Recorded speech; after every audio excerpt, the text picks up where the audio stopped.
ರಾಮ ಮಂದಿರ ಉದ್ಘಾಟನೆಗೆ ಕೇವಲ 7 ದಿನ ಮಾತ್ರ ಬಾಕಿ ಉಳಿದಿದೆ. ಆದರೆ ಅಪೂರ್ಣ ರಾಮ ಮಂದಿರ ಉದ್ಘಾಟನೆ ಮಾಡಲಾಗ್ತಾ ಇದೆ. ಅದು ಒಳ್ಳೆಯದಲ್ಲ ಅಂತ ಕೆಲವರು ಸುದ್ದಿ ಹಬ್ಬಿಸ್ತಾ ಇದ್ದಾರೆ, ನೀವು ಕೇಳಿಸ್ಕೊಂಡಿದ್ದೀರಿ.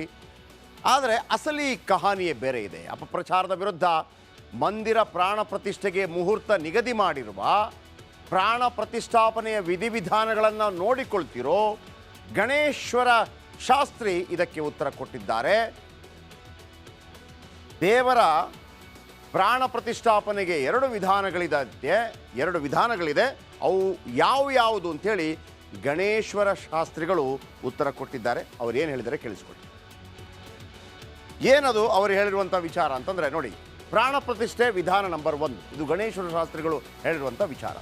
ದೇಗುಲ ಪೂರ್ಣಗೊಂಡ ಬಳಿಕ ದೇವ ಪ್ರತಿಷ್ಠಾಪನೆಯಾಗುತ್ತೆ. ದೇಗುಲದ ಮೇಲೆ ಸನ್ಯಾಸಿ ಕಳಶ ಪ್ರತಿಷ್ಠಾಪನೆ ಮಾಡ್ತಾರೆ. ಇದು ನಂಬರ್ 1 ಪ್ರಾಣ ಪ್ರತಿಷ್ಠಾಪನೆ ವಿಧಾನ. ಇನ್ನು ಎರಡನೇದು, ದೇಗುಲ ಪೂರ್ಣಗೊಳ್ಳದಿದ್ದರೆ ಎರಡನೇ ವಿಧಾನವನ್ನು ಅನುಸರಿಸ್ತಾರೆ. ಏನದು, ಯಾವ ರೀತಿ ಆಗುತ್ತೆ ಅಂದರೆ, ಗರ್ಭಗುಡಿಯಲ್ಲಿ ದೇವರ ಪ್ರಾಣ ಪ್ರತಿಷ್ಠೆ ನಡೆಯುತ್ತದೆ. ನಂತರ ದೇವಾಲಯವನ್ನು ಸಂಪೂರ್ಣವಾಗಿ ನಿರ್ಮಿಸ್ತಾರೆ. ಶುಭ ದಿನದಂದು ದೇಗುಲದ ಮೇಲೆ ಕಳಶ ಪ್ರತಿಷ್ಠೆಯನ್ನು ಗೃಹಸ್ಥರು ಮಾಡಬಾರ್ದು. ಗೃಹಸ್ಥರು ಮಾಡೋದು ನಿಷಿದ್ಧವಾಗಿದೆ. ಗೃಹಸ್ಥ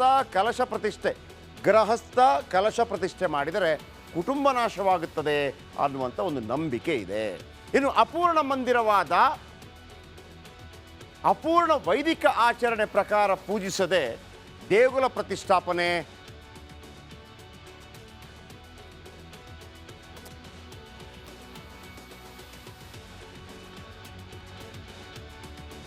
ವೈದಿಕ ಆಚರಣೆ ಪ್ರಕಾರ ಪೂಜೆ ಮಾಡದೆ ದೇಗುಲ ಪ್ರತಿಷ್ಠಾಪನೆ ಮಾಡುವುದು ತಪ್ಪು ಅನ್ನುವಂಥ ನಂಬಿಕೆ. ಇನ್ನು ಪೂಜೆ ಮಾಡದಿದ್ದರೆ ಅನೇಕ ಸಂಕಷ್ಟಗಳು ಬರುತ್ತೆ ಅನ್ನುವಂಥ ಒಂದು ನಂಬಿಕೆ. ಸ್ವಲ್ಪ ಫಾಸ್ಟ್ ಓಡಿಸಿ. ಇನ್ನು ಬೃಹನ್ನಾರಧೀಯ ಪುರಾಣದ ಪ್ರಕಾರ ಬಾಗಿಲು ಇರಲೇಬೇಕು.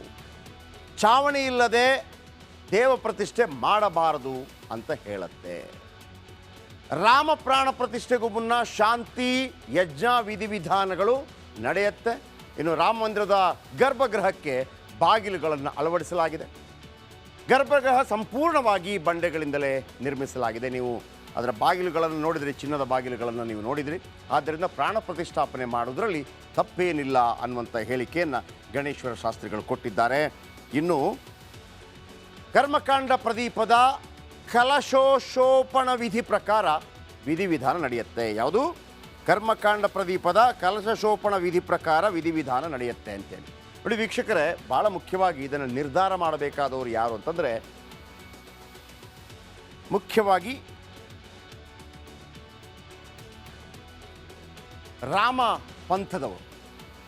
ರಾಮಪಂಥೀಯರು ಅಂತ ಕರೀತಾರೆ.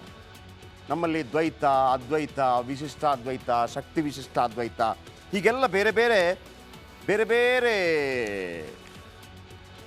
ಸಿದ್ಧಾಂತಗಳಿದೆಯಲ್ಲ. ಈ ರಾಮಪಂಥ, ಈ ನಾಥಪಂಥ ಅಂತಿದ್ದಾಗೆ ರಾಮಪಂಥ ಅಂತಿದೆ. ರಾಮಪಂಥ ಅಂತಂದರೆ ಈ ರಾಮಾನುಜಾಚಾರ್ಯರನ್ನೇ ಒಂದು ರೀತಿಯಲ್ಲಿ ಫಾಲೋ ಮಾಡುವಂಥವರೇ. ಆದರೆ ಯಾವಾಗ ರಾಮ ಮಂದಿರ ಅಲ್ಲಿ ಅದನ್ನು ಹೊಡೆದು ಮಸೀದಿಯನ್ನು ನಿರ್ಮಾಣ ಮಾಡಲಾಯಿತು, ಆಗ ರಾಮಪಂಥ, ಅದೊಂದು ಭಕ್ತಿ ಪಂಥ ಹುಟ್ಟುಕೊಳ್ಳುತ್ತೆ. ಎಲ್ಲಿಗೆ ಯಾವಾಗ ರಾಮ ಮಂದಿರ ಮತ್ತೆ ನಿರ್ಮಾಣವಾಗುತ್ತೆ ಅಲ್ಲಿ ತನಕ ಆ ರೀತಿಯ ಹೋರಾಟಗಳು ಅಂತೇಳಿ ಅವರ ನಿಯಮದ ಪ್ರಕಾರ ಇದರಲ್ಲಿ ಯಾವುದೇ ತೊಂದರೆಗಳಿಲ್ಲ. ನಾನು ಮೊದಲೇ ಹೇಳಿದೆ, ಒಂದೊಂದು ವಿಧಿವಿಧಾನಗಳಿರುತ್ತೆ. 1ನೇ ವಿಧಾನ, 2ನೇ ವಿಧಾನ. ಸೊ ಹಾಗಾಗಿ ಮತ್ತೊಂದು ಇಷ್ಟು ದೊಡ್ಡ ರಾಷ್ಟ್ರದಲ್ಲಿ ದೊಡ್ಡ ಸುದ್ದಿ ಮಾಡುವ, ದೇಶ ವಿದೇಶಗಳಲ್ಲಿ ಸುದ್ದಿ ಮಾಡುವಂಥ ವಿಚಾರವನ್ನು ಯಾವುದೇ ಒಬ್ಬರು, ಅಥವಾ ಅದು ಟ್ರಸ್ಟ್ ಇರ್ಬೋದು, ನ್ಯಾಸ್ ಇರ್ಬೋದು, ಅಥವಾ ನಮ್ಮನ್ನು ನಡೆಸುವಂಥ ಸರ್ಕಾರ ಇರ್ಬೋದು, ಒಟ್ಟಾರೆಯಾಗಿ ತೆಗೆದುಕೊಂಡ್ಬಿಡುತ್ತಾ? ನಾಳೆ ಅದು ಗಲಾಟೆ ಆಗುತ್ತೆ ಅಥವಾ ಅದರ ಬಗ್ಗೆ ಕಿರಿಕಿರಿ ಆಗುತ್ತೆ ಅಂತ ಅಷ್ಟೊಂದು ಮಾಹಿತಿ ಇರೋದಿಲ್ವಾ? ಅಷ್ಟೊಂದು ರಿಸ್ಕ್ ತಗೊಂಡ್ಬಿಡ್ತಾರಾ?